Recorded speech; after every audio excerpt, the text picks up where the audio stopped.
Welcome back to another episode of the Tile Money Podcast. My name is Luke Miller, your host, and my mission with this podcast is to strengthen the tile industry as a whole.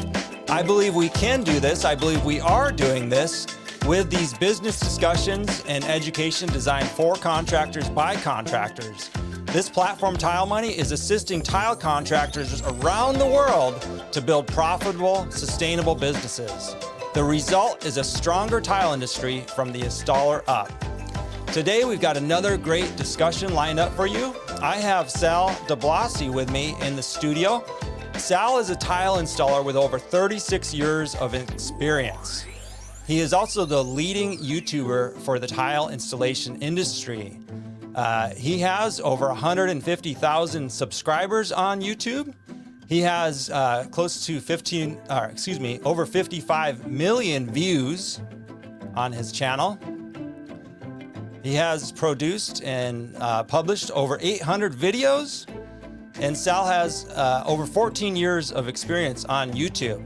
So I was very excited that he agreed to be on the Tile Money podcast to discuss YouTube as well as his business, because I know a lot of you have been asking me, what are the most important social media channels you can pay attention to and really dive into going forward? And I believe there's really two of the most important things you can do. First of all, Google My Business and YouTube. If you're gonna do anything, start there. YouTube and Google My Business, along with a website, of course. The reason being is that Google is they're both owned by YouTube. They're both owned by Google. So Google is king, and so you want to be playing and get very familiar with their playing field, their ball field. Before we bring Sal on, I want to thank the sponsors of the show. The sponsors of Tile Money. These are the companies that are investing in you, the tile contractor. They understand that one of the best ways to strengthen their business in the tile industry as a whole is to strengthen the tile installer. You are the people handling the tile and installing their products and using their tools every single day. So it only makes sense to strengthen the tile contractor. And I want to sincerely thank the sponsors of this show for caring enough about their industry and realizing the need to support their customers in this unique way. And they do care. These sponsors, they're listening to your stories. They listen to this podcast. They listen and show up to conversations inside the group. They see your struggles. They see things that you're going through. For example, Martin Brooks, who is the current president of the NTCA, he calls me nearly every week to discuss that week's episode. And he's eager to especially talk about the smaller contractors and listen to the smaller contractors I interview, because as the president of the NTCA, he wants to be in touch with you and he wants to know what you're going through. So if you're a tile contractor who has something to say, and you want to be a part of the solution and you want to assist other contractors, please continue to contribute to the show any way you can. This can just be by reaching out to me. You can be interviewed. You can email me. You can text me. You can DM, private message me. The bottom line is that via this podcast, important discussions are happening, and I'm very appreciative to be in this to be this host of this podcast. And so a huge shout out to the three companies who are backing my efforts and supporting Tile Money: the NTCA, the National Tile Contractors Association, Laticrete International, and GoBoard. They've all been sponsors of the show for the entire year of 2021. So if you appreciate and are benefiting from this podcast, please let them know that you appreciate them supporting Tile Money. And by extension, they're supporting you, the tile installer. HappyTileGuy.com is the last sponsor I'll mention. That is where tile contractors are getting professional websites built, fully search engine optimized for a lead generation for your business and the hub of your business. So let's bring Sal on to the podcast. Let me clean up the screen here a little. Hey, Sal. How's it going? It's going great. How are you? Not too bad. Happy to be here. Talk about some stuff, whatever you want to talk about. All right. Well, hey, I appreciate you being here. We've got a good crowd. We got Joe Fowler from Texas. Some of these people, I won't know who they are. They need to give StreamYard their permission. That someone's set in Pebbles, and they've been waiting all day for this, Sal. Yeah. So we're getting just a few comments coming in. Jason Trudell. All right. All right, Sal. So the first question, you produce a lot of content on YouTube, but sometimes people don't know the man behind the channel, right? So please use this as an opportunity to tell us your background, anything you want to tell us, really, how you got started in tile. Well, so how did I get started in tile? So I'm actually wasn't born here. I was born in I came from another country. We'll tell that story at some other time. But I came here in 1984, Okay. right? And my wife's family was in the business, and that's how I got introduced into it. So I worked for a couple of companies for about maybe 6-7 years, and then you remember back in 1989? No, you're probably too young. Hey, I was 6. I might. It might have been my first memory. What was it? So we had like a downturn in the economy, Sure. it was pretty bad. And that's when I went out on my own, and I started my own tile business, and been doing it ever since, and never worked for anyone else ever again. And there've been ups and downs, but last 10 years it's been really good. I mean, for the tile contractor, I think the last 10 years have been better than it ever used to be, at least in my experience. But I mean, that's the basics of how I got into the tile industry. Okay. I fell into it. Yeah. Well, like everybody, right? Yeah, I mean, I think that's, the truth, unless they were, born into the family, which I guess by extension, you kind of had that. Hey, Robert, good to see you. Ron, you were kind of associated. You said your father-in-law or your? Yeah, my father-in-law was in the business. It was like hardwood, linoleum, tile, all that kind of stuff. And years ago, I did pretty much all that stuff. Probably it's been like maybe 20 years that I do nothing but tile. But I used to do, all that stuff. Yeah. So, and that's actually very helpful because it gives you some experience on how to handle certain things, and you can bring in your knowledge from one trade into the other. So that's very helpful. Absolutely. Well, we met a few years ago at Coverings down here in Orlando. Yeah. And you might remember, I was just getting started. I was very eager to be getting started on this journey. I was still installing tile back then. That. And you gave me some great advice back then. We met for the first time, and I appreciate it. I don't remember what it was, but no. Okay, I'm leaving. No, I'm just teasing. I remember you gave me several solid, tips. And they're not necessarily something I want to talk about. I'm kind of going off the cuff here, as I always do. But what I want to say is, recently we reconnected at your first Total Solutions Plus, which is an entirely different trade show than Coverings and, the other one, TICE, the International Surface Event. Yeah, I've never been to. You've never been to TICE either? Never been to TICE, and I have no intention of going there either. Well, you're not a carpet. Well, yeah, I mean, now, I went to TSP. Like the first time I went to Coverings, it's like, you don't know what to expect. And then you go, and then it's like, okay, I got to come every year. Right. Right. And then you go to TSP, my first one at TSP. Right. And I'm like, okay, now I have to come every year. So I don't want to go to TICE because I don't want to have another one that I have to go to every year. That's a great answer. I love it. It's true too, because all of a sudden I'm going to probably closer to 5 or 6 next year. Yeah. Yeah. Well, I didn't think I was going to go anywhere this year, and I ended up going to all of them, plus a couple new, I ended up going to 5. Well, for you, that's good because, it's great. Yeah. For me, I mean, that's time away from installing. And yeah. And then if I'm away for like 3, 4, 5 days or whatever, that puts pressure on me to get my video out because I do a video every week.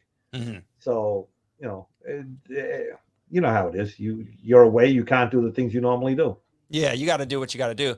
Now, the reason I bring it up like this is I was really hoping to, since, Total Solutions Plus is fresh in both of our minds, I was hoping you could give us some of your experience about that trade show and why now you say I'll be back every year. Okay, so I was often told it's the best show. It's the best show, and I'm like, it's small because it's like really only like 400 or 500 people there. It's not like a huge Hmm. thousands and thousands of people Hmm. and hundreds of vendors. It's more about the industry mechanics,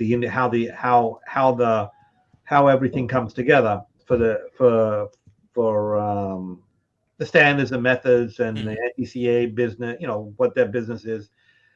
So you go, and the first thing you realize is that this is how all the the standards and the methods and the reference manual, how it's all put together, how things are approved, how things are deleted, how new things are added, and just you see the process behind it, which is very interesting. And like Angie was there, and Josh, was it Joshua Nordstrom and Yeah, Lee. from Alaska, from Yeah, Homer. Yeah, yeah. they were there, and they were, presenting a new section for artisan tile, Hmm. which was very interesting. And the thing that surprised me is that the whole board there, all the members there, they were very supportive. They weren't like, "What the hell are you doing here?" They were like, "Yeah, let's hear about it," and they tried to help them along the way. Hmm. So Hmm. that's one thing. And then the other thing, you see these people, these giants in the industry, Hmm. right? These suits. You see these suits, and you kind of know, because if you've been to coverings, these people are just people, right? Yeah, yeah. And you talk to them, but they don't have a lot of time to talk to you because they've got meetings, they've got things scheduled, so they're always running around. Whereas at at uh, at TSP, you have time to interact with them, you have Hmm. time to get to know them, and you have time to make friendships, and you realize that these people are just like you. They're just Yeah. a little bit further along, and Hmm. they're in a different part of the industry, but at heart they're just tile guys. Yeah, no, I agree 100%. When I was a fresh, I got my contractor's license at 25 in California, and I used to get the tile letter, still do, Yeah, and I used to flip through it and see these amazing projects, and I'd be like, man, that's like a lifetime away. There's no way these people would ever.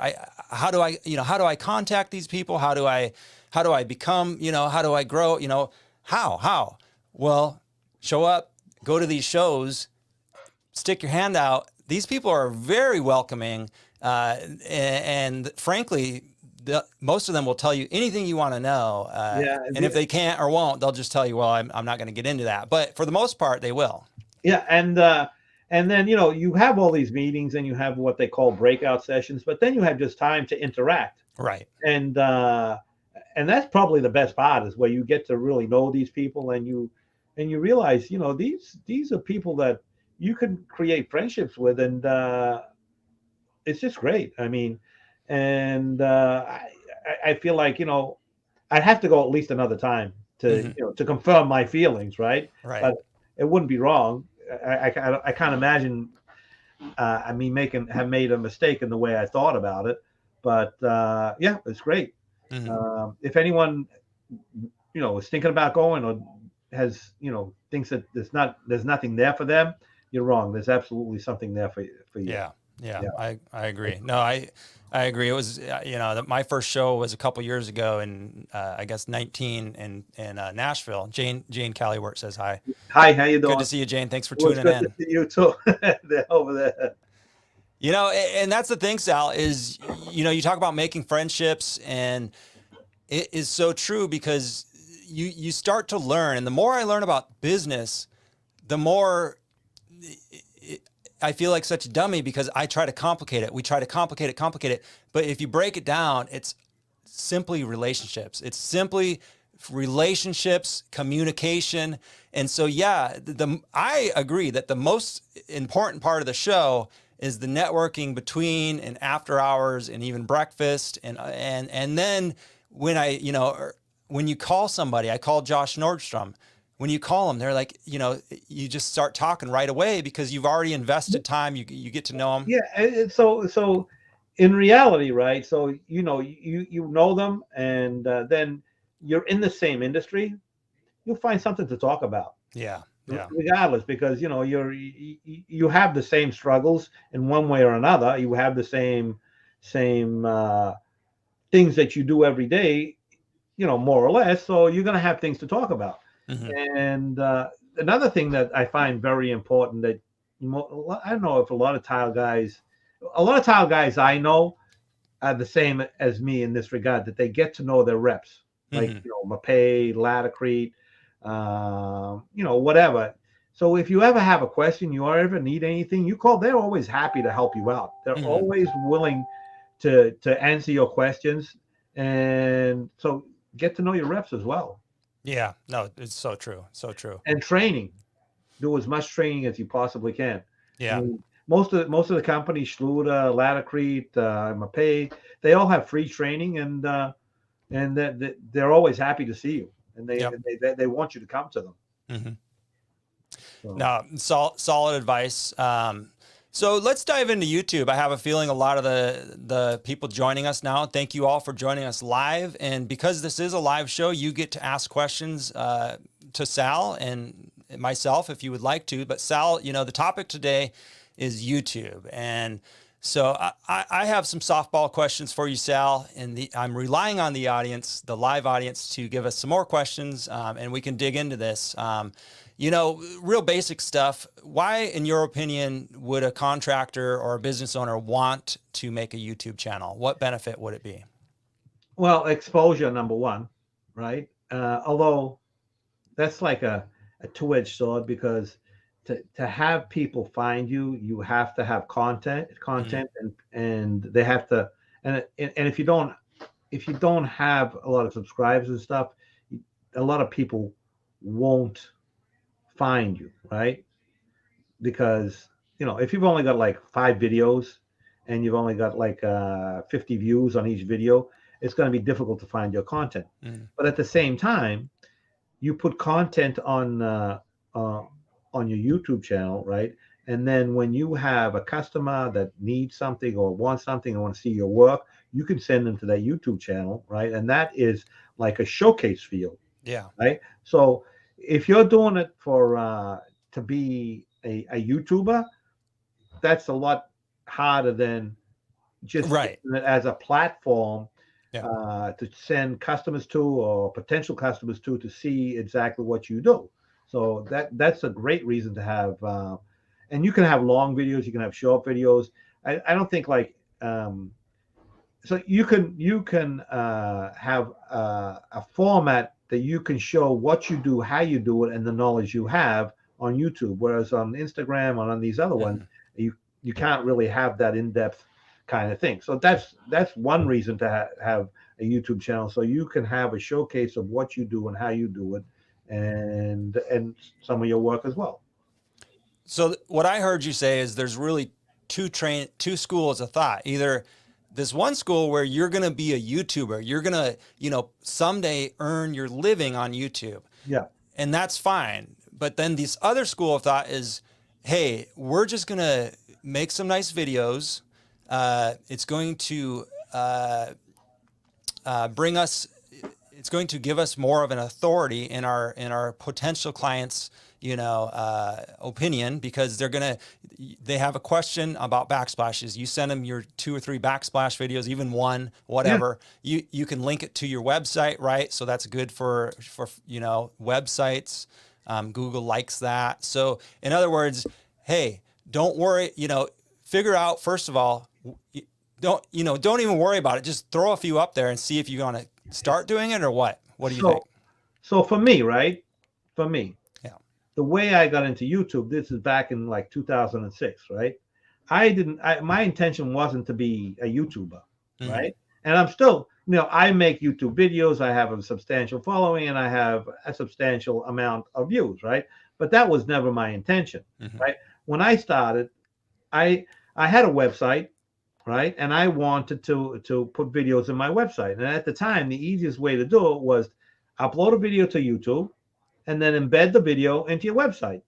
So now you have, so my thing was putting videos, exactly what I was just saying, right? What I just said, yeah. Put videos on YouTube, and then you embed them in your website. So you have them on your website. You can send people to your website. You can send them to YouTube, because you're going to have a lot more videos if you start to develop it, right, you're going to have a lot more views on your channel than you would on your website. And then it just took on a life of its own. At a certain point, people back then it was different. So Google asked me if I wanted to monetize, and I'm like, I'm not stupid. Of course I want to monetize, right? And so I started to make a few bucks, and then probably like 5-6 years ago, I got serious about it, and that's when it started to take off. So, but my intention is exactly what I said: have like a showcase for your work.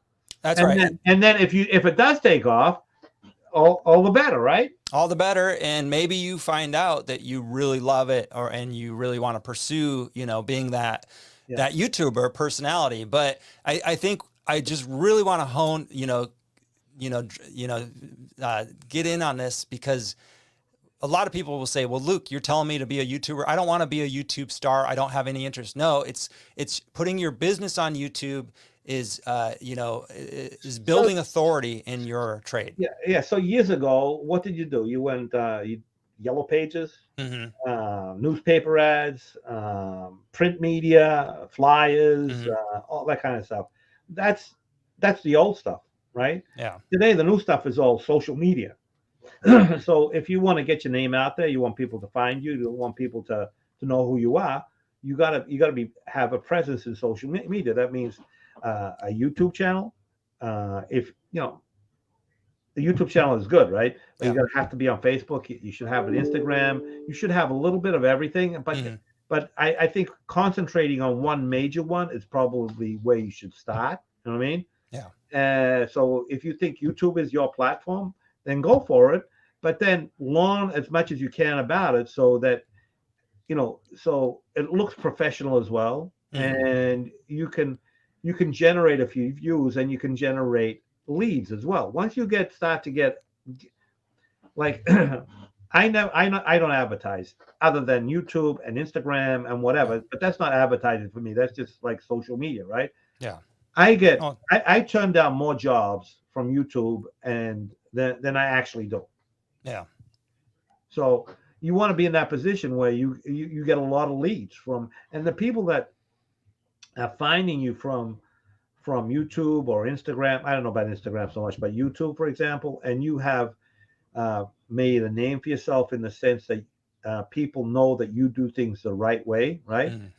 When those people contact you, they're not looking for price. Yeah. They're looking to get it done right.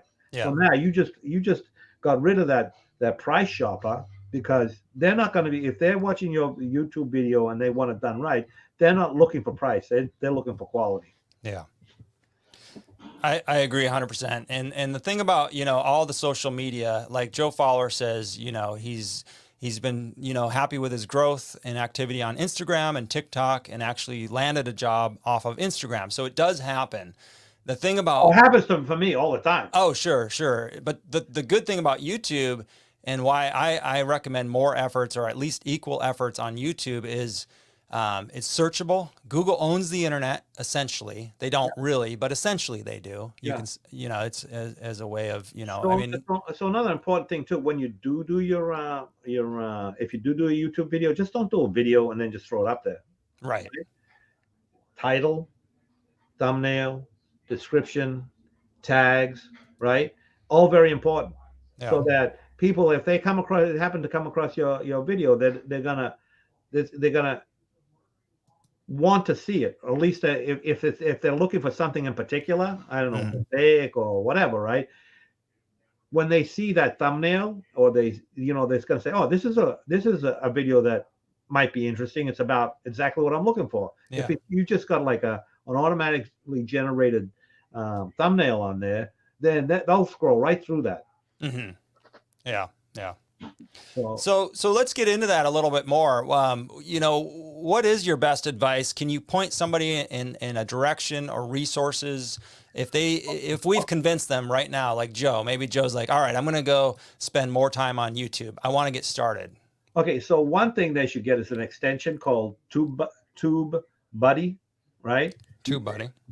Have you done that? Do you have that? No, I'm sorry. Okay.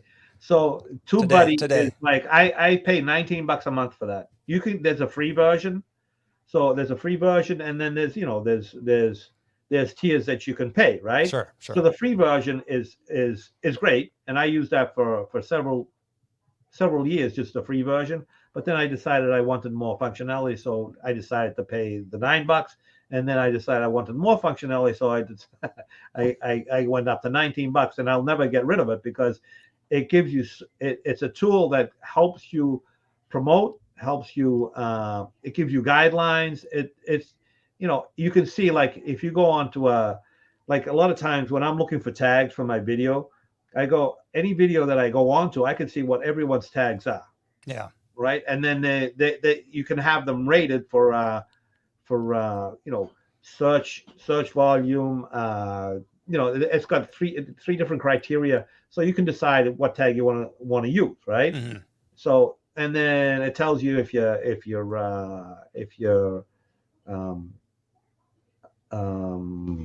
title is any good or not, if it's got, and it's got a lot of information. So it's an extension for Chrome. I think they might have it for Firefox too. I don't know about other things, but it works really good. Another one is vidIQ, which is a similar type of extension. I don't use that one too much because if you have both of them, and then it kind of fills up your screen with too much information. Mm-hmm. So I would suggest you look into both of them and then decide which Choose one. one. Yeah, but they do more or less the same thing. Oh, that's perfect, because we had a question come in just before you started talking that he's asking what's the best practice for videos, specifically keywords, which you answered. The best practice would be to invest in or get the free version of TubeBuddy or vidIQ. Yeah. And then what about thumbnail design? Is there any thought process that goes into that, Sal? Yeah, thumbnail. So if you're doing a video about large format tile or shower installation or whatever it is you're doing, right? Make sure when people see your thumbnail, they know exactly what the video is about at a glance. Because people, there's a million videos out, millions and millions and millions of videos out there. So if they're looking for something and your thumbnail doesn't scream shower, for example, then they're going to scroll right by you. So once you have a certain notoriety, right, then it's still important, but not quite as important, but still very important. And then and YouTube has, is that TubeBuddy? Because I've been using them for so long. I think it's actually YouTube has tools when you're creating your video. There's tools on there that you can create a thumbnail. You can grab a screenshot from your video or whatever. I actually do that separately. When I do my thumbnail, I either have a picture that I took, or I go through my video and I grab a screenshot from the video, and then I enhance it on Adobe, and then when I get into I upload it to YouTube, and then I add whatever text or emojis or whatever on there. So it's a process. Everything is a process. So, and the other thing, if you want to do YouTube and you want to get serious about it, it's content is the most important thing. Consistency. Like, I upload a video every week at 4:00, right? For Sunday at 4:00 is my video goes live. I haven't missed a week probably in 4 years. Yeah. So every consistency, and you want to make it as engaging as possible. It's hard to do with tile sometimes because tile can be boring when you're just watching it. It's like sometimes it's like watching grass grow, right? But you want to. Well, do you have any tips for that? I mean, in other words, well, that's why. Go ahead. Is there any tricks, like with the video, that when it comes to editing? I mean, is there tricks? Because I see some people changing that, and I don't do any of this. They change the camera, or they just. So change the camera angle is one thing, right? I always try and get different angles. I would like to have 2 or 3 cameras running at the same time, but then the video footage is just too much to deal with, right? Yeah. So I just have one camera at a time, and I put it in different places all the time. I put it up close to the from above, from the side, different angles, right? And I try and do several different angles for each video. And then when you're editing, I use a couple of methods to make them so you get all the details. Is like you do small, short, clips of, you're spreading thin set, and then you do a little short clip of that, and then you do a little short clip of you setting a tile, or depending on because I do different styles of videos, and so you can do short clips, and then you can narrate it, right? A lot of times I will actually, while I'm making the video, I'll talk about what I'm doing, and anyone that's seen my video knows exactly what I'm doing.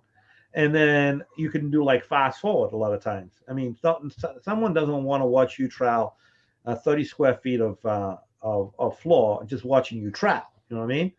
So a lot of times what I'll do is I'll start with the troweling, and then I'll fast forward it to like 800%, so it zooms right through it, and then I'll stop it and continue when you start to set a tile, and then you kind of do that, so you make the video more interesting and less, you're not just watching the same thing over and over again.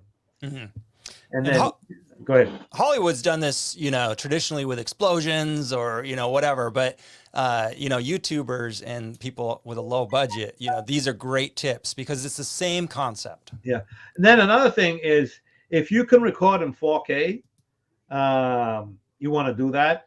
But if you're recording in 4K, you better have a computer that can handle 4K video editing. So if you don't have that computer, record in 1080p, right? And then when you encode it in 4K. Okay. Encode it in 4K. Okay. So that way, the quality isn't quite as good, right? But it'll show up as a 4K video on YouTube. Okay. And another thing is also subtitles. If you're talking in it, make sure YouTube does the subtitles automatically. I used to go through all the subtitles and correct them because, they're notorious for getting things wrong. Yeah. But that takes a lot of time. So now I just use the subtitle that they have, and then just go run with that. Because what happens is, if the subtitles are on there, and that is also searchable by YouTube. Right. But the words are searchable. Yeah. So that's going to boost you. Closed caption. Yeah. Okay. So just make sure to click closed caption on. Well, yeah. Well, a lot of times when you do it, the YouTube will do it automatically, but you have to go in, edit it, like you're editing it, and then you have to publish it. Yeah. It's like a couple of clicks. Once you publish it, then you'll see the closed caption icon. Right. Okay. Gotcha. Yep. So that's another thing, because that's searchable. So, if you said tile a million times, Google's in the search engine, they're seeing tile a million times in those closed captions. So that's another thing. I like it. No, thank you. These are valuable tips for sure. Here we have a comment that says rev.com is a great resource for caption creation. Yeah. Well, YouTube does it for you. I mean, automatically, yeah. You don't have to, and they're pretty accurate. They're pretty accurate. If you have an accent, or you have you're not a native speaker, English speaker, it might be a little more difficult. Yeah. But for I would say 90% of people that are doing it works perfectly fine. And if you have the time, you just read through it and change whatever words are in there. It's not that hard to do. It's just another thing to do. It's just one more thing. Yeah. One more thing. So, and most of the time you press for time. Like, I'd love to have 20 videos ready to go and then just schedule them. But most of the time I don't. Most of the time the video that's published on Sunday, I finished editing that on Saturday or Sunday morning. You know what I mean? But sometimes, I'll have the ability to do 2 or 3 and have them ready, but that's not always the case. It's an ongoing process. It's a lot. It's a big commitment. It's a lot of time, and it's a commitment. If you're gonna do it, do it. If you want to make money on YouTube and be a YouTuber, then it's a commitment. If you're just doing it as a tool to promote your business, that's a different story. Yeah, no, I agree. I agree 100%. For those just getting started and you're a contractor, you're a business owner, just put any old video up there. I mean, really, and make them short, and make them as good as you can. Work with what you have. In other words, we all have a phone, work with what you have, get a pole, invest $50 in a pole and a phone, thing to hold your phone, and just make some videos. The thing is this, right? Bad content is always better than no content. I'm glad you said that. I'm glad you said that. I mean? Yeah. Because, no, I agree.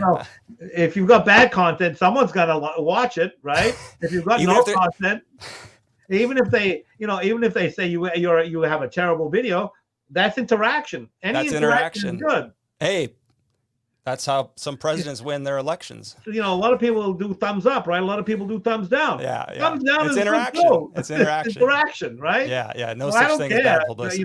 People do thumbs up or thumbs down. It's someone did that. If someone comments on your video, that's good. Yeah.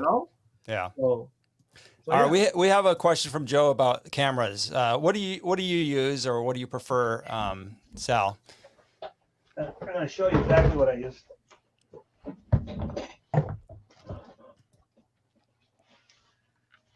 The DJI Pocket 2. Okay. How long you had that one? This one I had about a year. That's what you use, huh? This is what I use. Okay. This is like, I got the Pro Kit, right? It has like a thing on the bottom here. That's that camera. There you go. So this one here, connects to your phone. You can control it from your phone. It's great. You know what I mean? And you can do it from here. It's like a gimbal, right? Mm-hmm. But if you're going to be on a job site, so this is it's kind of delicate, so you have to be really careful with it. But what I used for years is this here. It's a Minolta. No, it's Olympus Tough. I mean, they don't make this particular model anymore. It's got a flip-up screen, so you can see what you're recording. You can put it, and you can have a point, and you can see what you're recording. So this works great. And the other thing about these cameras, always get the mics that are on top, not in the front or the back, because if you're pointing it towards you, now the microphone's behind. You're pointing it away. You know what I mean? So you want it on top. The microphone. This has stereo microphones, so that whichever way you're turning it, it's always going to pick up the audio. Okay, that makes sense. And then I have another 4K camera, and then I have a DSLR. I mean, then you want like a little tripod, and you want it's actually on the job. I have a you have a pole, because if you have a tripod, that's going to take up a lot of room. So if you have a pole, so if you've got a laser level, you have a pole, right? So I get a bicycle clip, and then you with a 1/4-inch thing for the camera, and you can set it up anywhere, practically anywhere. I found this other. I've been using it about a year. It's a articulated thing that has 2 extensions, and you can turn it any which way, right? And you can. I put that on the pole. It comes with a like a bicycle clip type thing. You put that on the pole, and you can put the camera on and point it any way you want, and it doesn't take up any room at all. Okay. So So that DJI. But you don't need expensive to start. You don't need expensive equipment. Yeah. Just use the camera you have. I agree. I mean, what was the DJI one? Now, is the DJI one that's tough enough for the bathroom, the construction? That looked pretty fragile. There you have to be careful. Because when I got that, I was like, this isn't gonna last. But so far it's a year, right? Yeah. And then I got the refresh on it, so you can get 2 replacements in a year. Yeah. You pay I think it was like $50. I forget. It's a warranty, but I haven't had to use it, so it's been working okay. Yeah. And for me, that's a tax deduction as well. So if that breaks, I'll just buy another one. Yeah. Well, I'm going to throw this out there for the audience because we're talking to contractors who maybe this is a lot. You just gave them quite a bit of information, but I'm gonna put together a very simple, a pole, a floor to ceiling pole, some sort of attachment for your phone that you already have. Most of you already have a nice phone with a nice camera. You know who had one was Anthony Moses. He had like a gimbal that you could attach your phone to. Oh, that's perfect. Yeah. No, I mean they have. I'll put some links in the show notes here for the podcast and YouTube afterwards. And then I think we got a funny question coming up, and then I think if it were me and I was wanting the simplest solution and I was just wanting ease, like the easiest thing, I would just make some 15, 20-minute videos with my pole and my phone. I would use my YouTube app and just upload it. That way there's no editing, there's no nothing, but you're putting content. Am I wrong in this thinking or? Yeah. I mean, if you're just getting started, just do that because, put up some videos, some content, at least you have some content, right? Yeah. Some content is better than no content and bad content is better than no content, right? Well, it gets the ball rolling. I would advise, if you're really serious about it, I would really advise putting it in a video editor and editing out the bad stuff. Sure. Because, so say you're putting down a tile, you hit it with a mallet and you crack that tile. You don't want that in the video. You don't want that. Yeah. Or you're like me and you have a bad case of plumber's crack. You don't want that in the video either. Or you put down a tile, you set in a tile, right? And then you pick it up to check the coverage and there's no coverage. You don't want people seeing that. You know what I mean? So, you want to edit it if you can. I mean, at the beginning, just put up some content. When you're recording it, keep in mind that you're recording to upload so that maybe you'll be more judicious in the and how you work. You know what I mean? If you're, if normally you would be a little more messy, or you have loud music playing in the background, or stuff like that, you want to turn that off, and then you want to be a little bit cleaner. And that's another thing. If you've got music playing in the background, turn it off. Because that's going to be a YouTube, they're going to flag that as copyrighted. Right. So there's plenty of music you can get for free, which is royalty free, that YouTube has in the YouTube Studio app. That's the back end of the YouTube. I feel like they did away with that. I can't find that.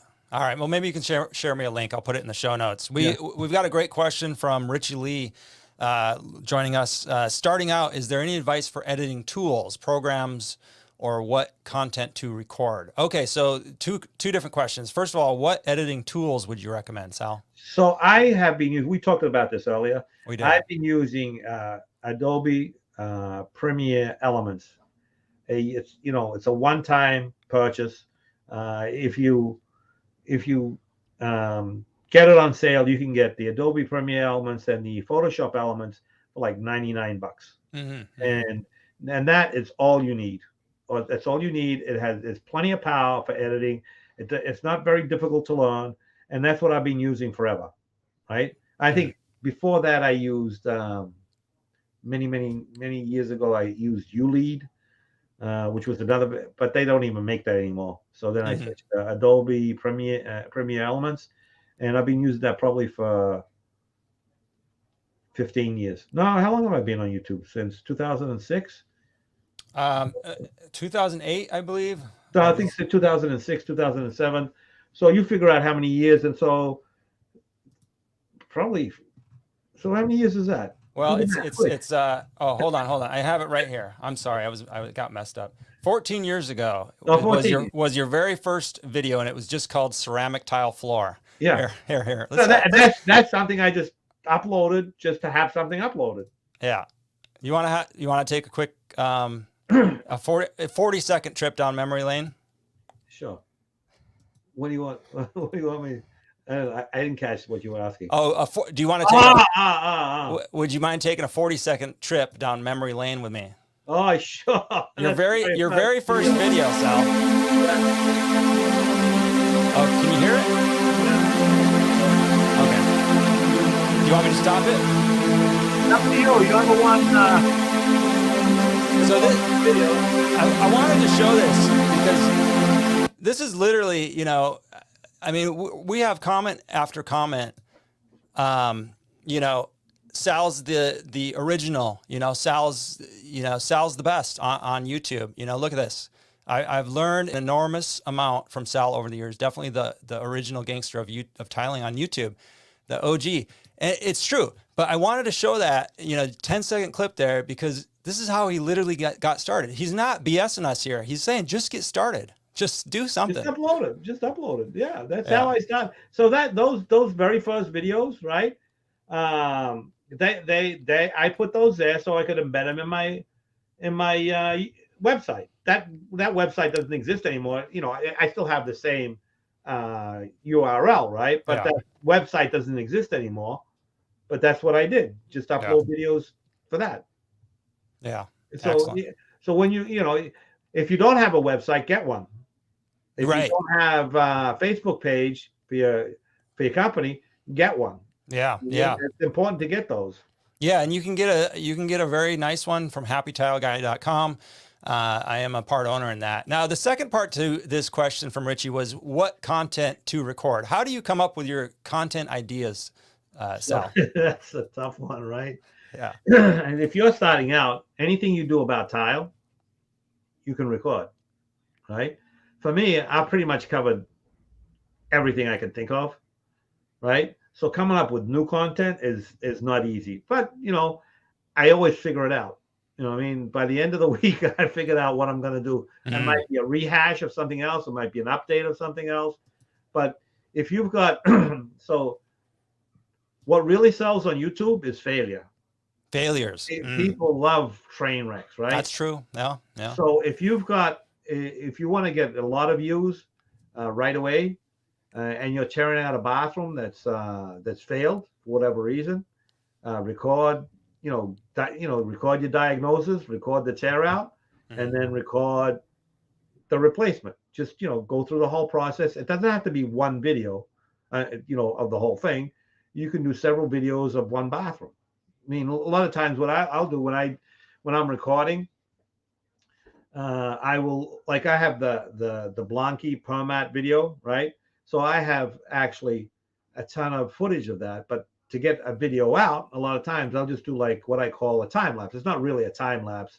It's more a fast forward, but I call it a time lapse. And I've been called out for that. And I tell people, I don't care. You know what I mean? I'm going to call it a time lapse, right? Yeah.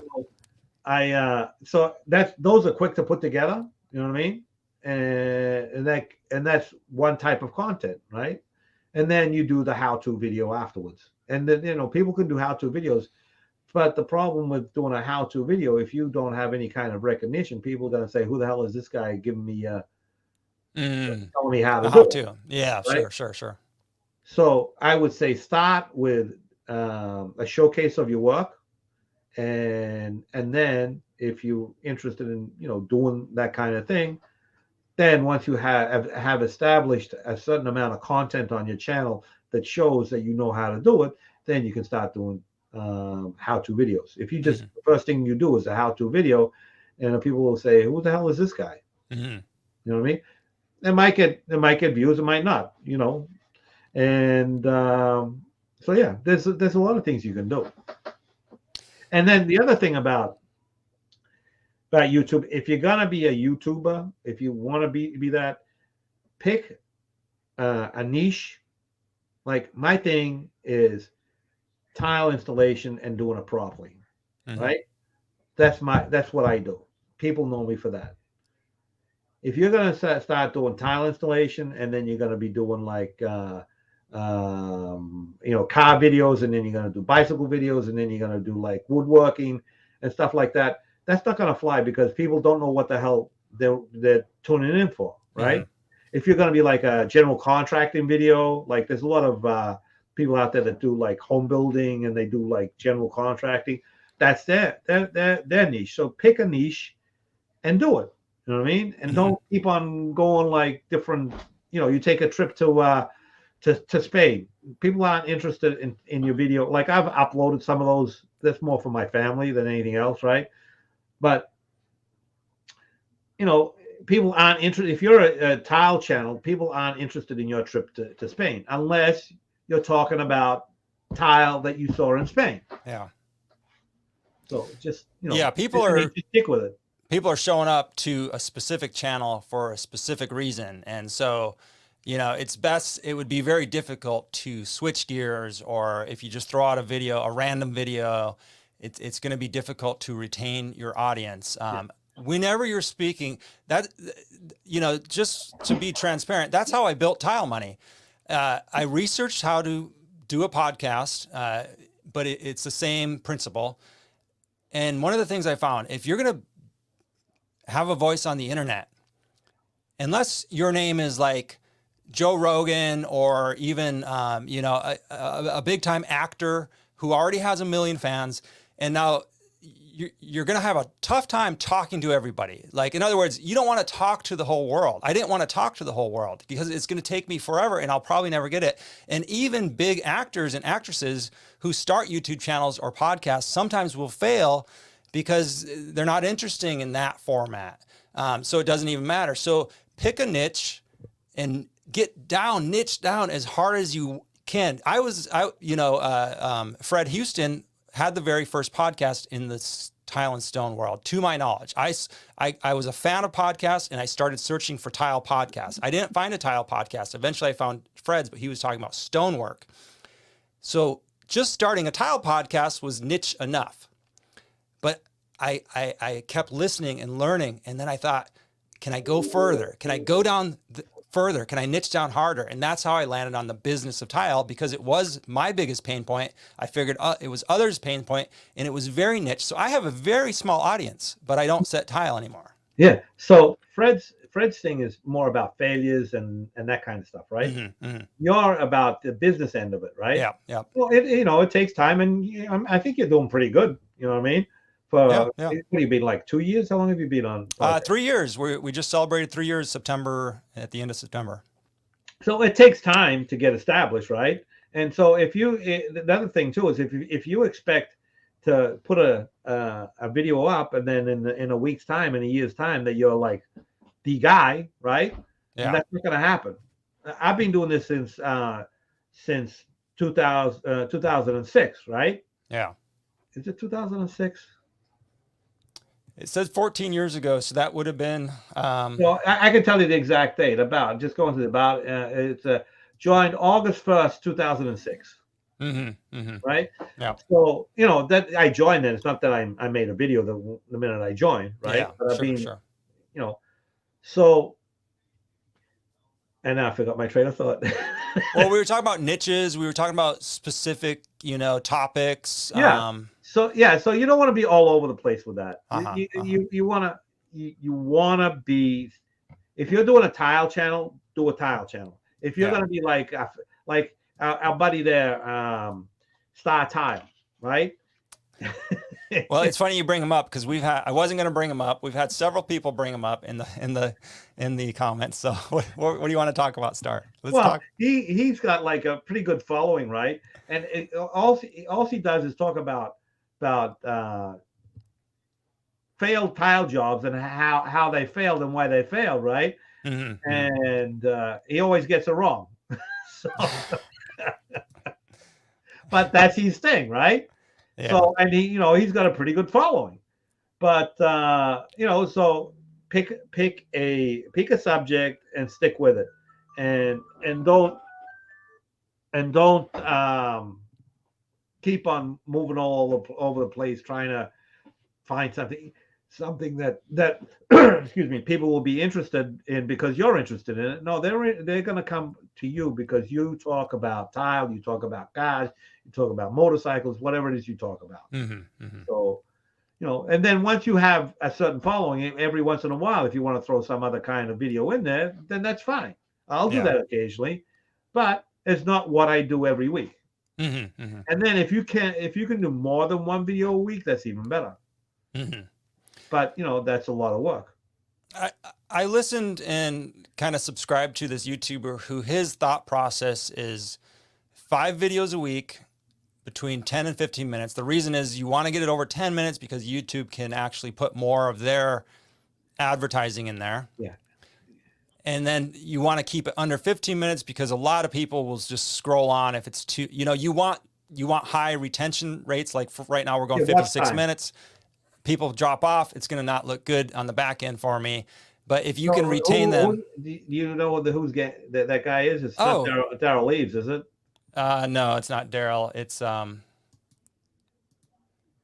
it would take me a minute. It's okay. It doesn't matter. It's not important. Yeah. Because there's a bunch of people that you can follow too that tell you about that stuff. Like Daryl Leaves is one of them. Video Creators is another one. Okay. I used to watch these guys. I don't watch them that much now. It's Nate Woodbury. Have you ever heard of Nate No, Woodbury? I haven't heard of him. There's a bunch of guys out there. Yeah, Nate Woodbury. He's got Be the Hero. I actually heard him speak publicly at the podcast podcast thing, but so he's more a podcast guy. No, he's actually a YouTuber, but he was just. I mean, he probably has a podcast. I don't know. Yeah. But this specific, he actually, he's like a hired guy to help people create channels. And this is his, I'll do it real quick. This is his approach.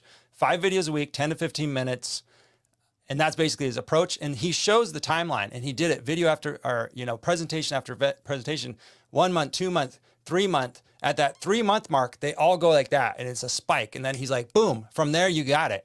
Yeah. Because, just the algorithm or whatever, but that's his method. Yeah. Well, the thing is this, right? If you're working a full-time job, 5 videos a week, 10 minutes. Yeah. That's not, and the video might be 10 minutes or 15 minutes or whatever, but the time to make that video was not 10, 15 minutes. Well, why don't you give us some insight? Now, you've been doing this a long time. So, how, for a 20-minute video, how many minutes behind the scenes you normally put in? It depends on what it is. Right. So like if I do a time lapse, a 20-minute video, that'll probably take a couple of hours. Mm-hmm. Right. If I'm doing like an in-depth how-to video, that could take 10 hours. Mm-hmm. Right. So it depends on what it is you're doing and what kind of video you're doing. So short, like the video I did this past, the two tips, right? So between recording it, editing it, and then all the back end stuff on YouTube, that was probably an hour for that video, because it was short. It was like a 5-minute video? No, it was actually a 10-minute video. It was a 10-minute, but it was hardly any editing. Actually, now that you think about it, no, because what happened was some of the footage was corrupted. Oh, okay. But it was fine when you watch it from the just watch it from the folder, right? But when you put in the editing software, it wouldn't run properly. Mm-hmm. So I had to. Oh, another tip is get VLC player, right? Okay. You can do a lot of things with that. You can record. You can encode. You can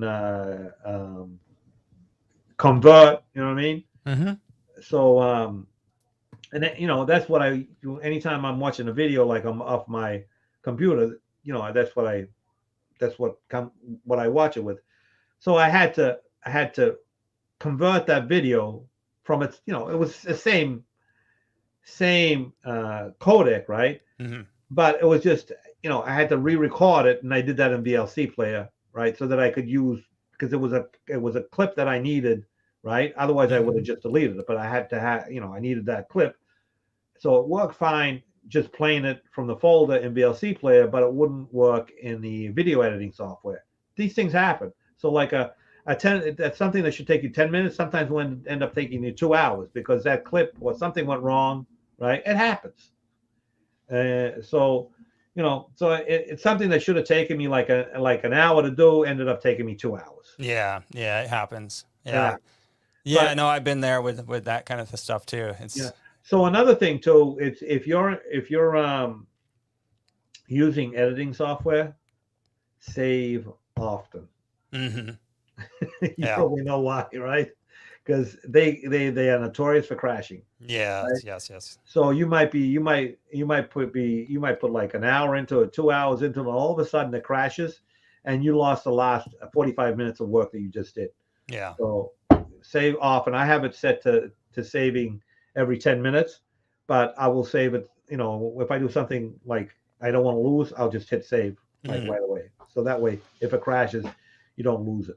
That's a great tip. No, it's a good tip that can't be emphasized enough, really. We've got a couple questions from the audience here. Timothy with a question that he's asking, do you think... Tim, I met him at TSP. Yeah.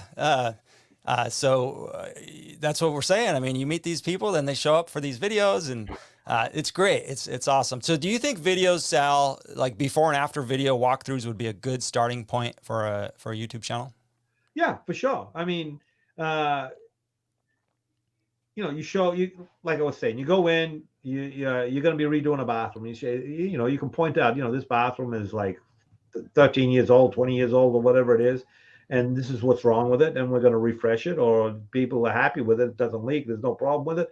They just want to update it, and then you go and you say what you're going to do, and then when it's done, you cut to what the finished project, and you show that you did everything that you said you were going to do, right? And or sometimes you plan on doing one thing and then you have to modify it, and then you can explain, well, we're going to put a niche in this corner, but we ended up putting it in that corner because there was a pipe there or whatever. You know what I mean?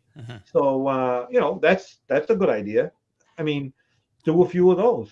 Yeah. I mean, that's something that I know before and afters work really well with websites, magazines, Instagram, social media in general. Yeah. So I would think it would make a good video.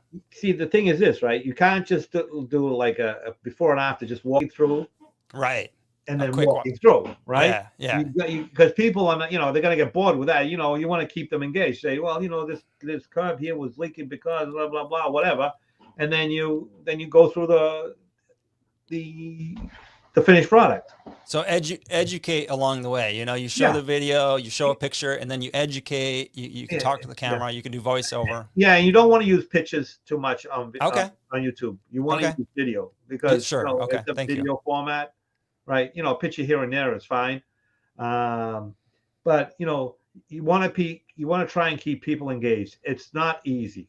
It's not easy. Yeah. So, and there's no magic formula. Well, some guys have figured out the magic formula. I haven't, So, you just put your head down and go to work and consistently. I have so many videos. I have over 800. I think I've got almost 900 videos. So, not all of those are quality videos, right? But just having content on there is gonna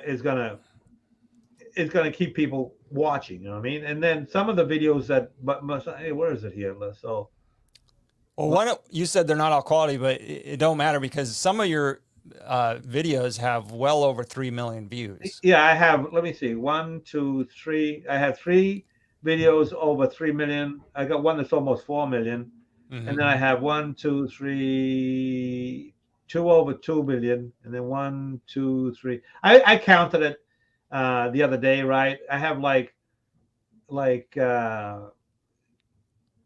I don't know, 15 videos over 500,000. I have like 70 videos over 100,000. So, and the ones, and it's funny how why people watch certain videos. Sometimes there's no rhyme or reason why, because you could do one video which is like I got one here which is a Schluter bathroom. It's got 3.1 million views, and I've got another video which is actually better than that, and it doesn't have nearly as many views, and you wonder why. There's just no rhyme or reason sometimes. Yeah, that's the same thing Isaac told me. He said, you know what, I try to put a lot of time into one video a month, and then the rest I just go by quick, because sometimes the ones I just get done quick are the most popular, and the one I think, you never know. The one I think is going to be a hit isn't, and the one and it's been the same with the podcast. We do have a couple more questions for you here. The bathroom remodeling teacher sounds like a good YouTube channel. Yeah, that's Steve. Steve? Okay. Yeah. So Steve's asking, how do you feel about the fast pace of social media these days? It seems good overall, but it doesn't always show the real process of the installation. I guess it seems it's more about the entertainment than information. What do you Oh think, no, Sal? my channel is about the information. Right, right. But he's saying like the other social media, like I was going to say LinkedIn, Well, see that, yeah, yeah, like Instagram it's or all about the TikTok. glitz. It's all about the Yeah, glitz, yeah, right? yeah. So I mean, I have an Instagram channel, and I don't really, you know, I was posting something every day, trying to develop it a little bit, but I kind of really didn't. I lost interest in it. It's not my thing. You know what I mean? I think I have like 2,255 followers, which is not a lot, you Yeah, know. yeah. And I just don't, like I'll put a photo every now and then. I tried a couple of reels. It's just not my thing. And then Hmm. Twitter, I just post on Twitter just for the sake of posting it there. You know what I mean? Hmm. Hmm. And what else is there? Facebook. Facebook is that's more a pain in the ear than anything else. Facebook. Well, Because it's just different platforms, and there is some education on Instagram. Because I think you can do pretty long videos. I think 10-minute videos or 15-minute videos on Instagram now, and there is some educational videos. The trouble is, they disappear. I like YouTube for all the reasons we've already explained. And yeah, if you're going to try to educate people and build your authority, the others are good to be on. It's just, free. yeah. Well, It's that's the marketing, thing, right? right? It's marketing. So Yeah, and so the videos on Instagram, I found, they get views right away, and then they're lost. yeah, You know what I mean? But YouTube, if you're looking for something, as long as you got your tag, your title, your description, and everything, that can always be found. yeah, So yeah. That's what I'm saying. I mean, yeah, Google owns YouTube, so it's searchable content. Ron Wall thinks that maybe that Schluter videos do well because of the DIYers. Do you get a lot of DIYers on your channel? yeah, I would say a big percentage of DIYers because I get a lot of emails. See, that's Okay. another thing, right? Uh-huh. If you're going to be doing this, be prepared, right? Yeah, yeah, And if you want to be successful, you have to engage, yeah, right? So I go like comments, just never ending comments, right? yeah, yeah. So TubeBuddy, right, gives you some tools. So for automatic Mm-hmm. responses, that it's like one click. You know what I Yep. mean? And Mm-hmm. can do pre-made responses that will fit in a lot of times, so that makes it really quick. But then you get a lot of times that you have to actually respond. You know Yeah, what I mean? yeah.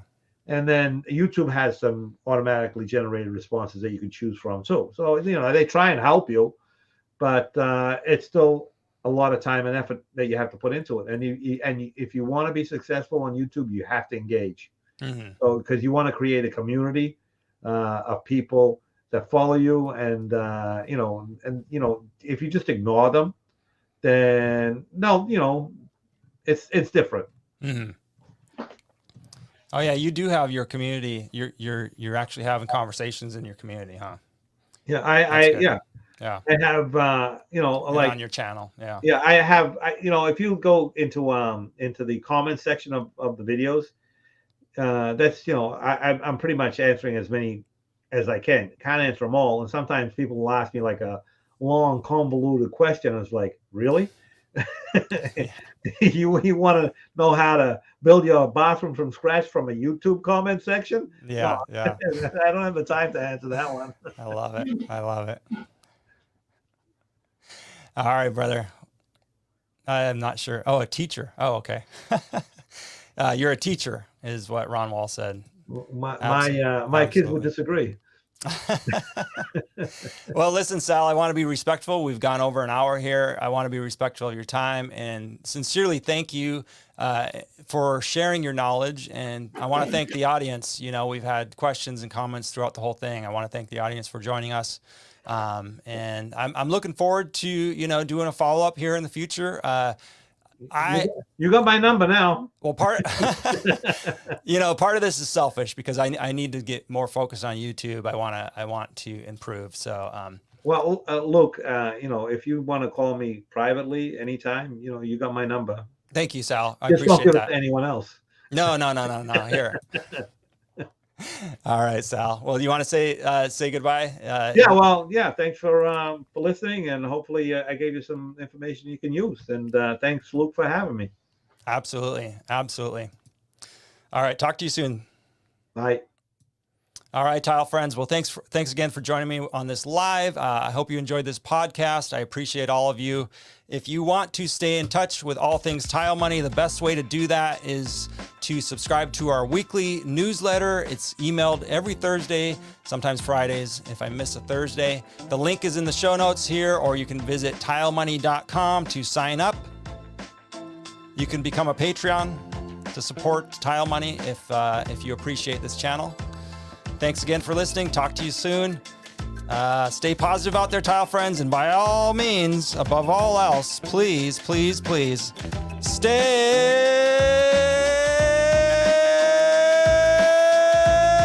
profitable out there, tile friends. Talk to you next week.